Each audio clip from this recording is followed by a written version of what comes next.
des trucs que j'ai shippés un peu à droite à gauche. C'est un vieux t-shirt de chez Zara, c'est un sarouel de chez Zara. Mais ce qu'on veut, ça dépend un petit peu de l'état d'esprit du moment. Je ne sais plus pourquoi je l'ai acheté, c'était pas pour cette soirée-ci. Disons qu'elle est facilement adaptable parce qu'elle est assez foncée, la coupe est assez simple, donc ça peut servir à pas mal de choses. Là, vu que c'est une soirée, j'ai mis une ceinture à paillettes, mais sinon ça peut être sans ceinture pour la vie de tous les jours. Déjà, je m'inspire de la culture rockabilly et rock'n'roll. C'est un petit ensemble personnel, mais seulement, voilà, c'est une petite chemise assez sobre. Voilà, c'est un petit côté rétro et c'est ce qui me représente. Moi, je suis une anarchiste de la mode, donc je ne la suis pas. La vraie influence, c'est les gens de la rue.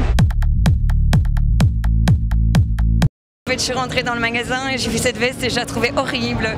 Et la vendeuse m'a dit vous devriez l'essayer parce qu'une fois mise, ça donne super bien. Aurélie travaille chez H&M, elle nous a donné le bon plan et on a acheté toutes les trois la même tenue pour être en accord ce soir. Comme il y avait 3 coloris différents, on s'est dit on y va quoi. Je suis en total look anglais. Petite robe achetée chez New Look en Angleterre, chaussures achetées chez New Look en Angleterre et boucle d'oreilles commandée chez ASOS, mon style favori. Je suis un peu déçue des tendances du moment. J'avoue que ça fait 6 mois que je ne sais pas très bien où naviguer. J'ai découvert un site américain assez sympa qui est ModCloth, qui fait des trucs un peu vintage et ça me plaît parce qu'à la DJ Experience, on nous renverse des trucs dessus, les gens nous brûlent avec des cigarettes.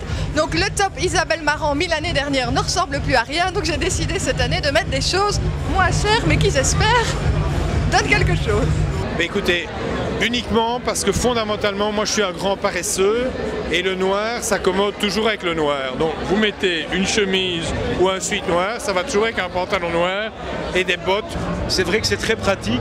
Moi ça fait longtemps que je fais ça, mais en réalité c'est pour avoir l'air moins gros, mais je ne suis pas sûr que ça marche.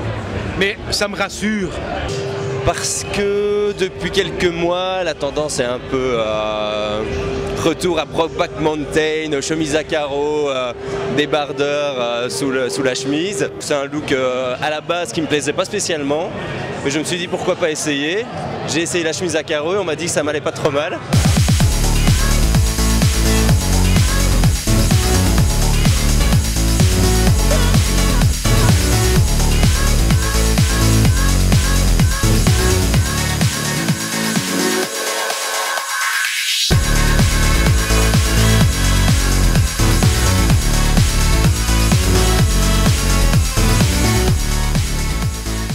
Bon, bien sûr une trousse de maquillage pour des retouches, voilà, des sparadraps, c'est pour les pieds, ça c'est bien.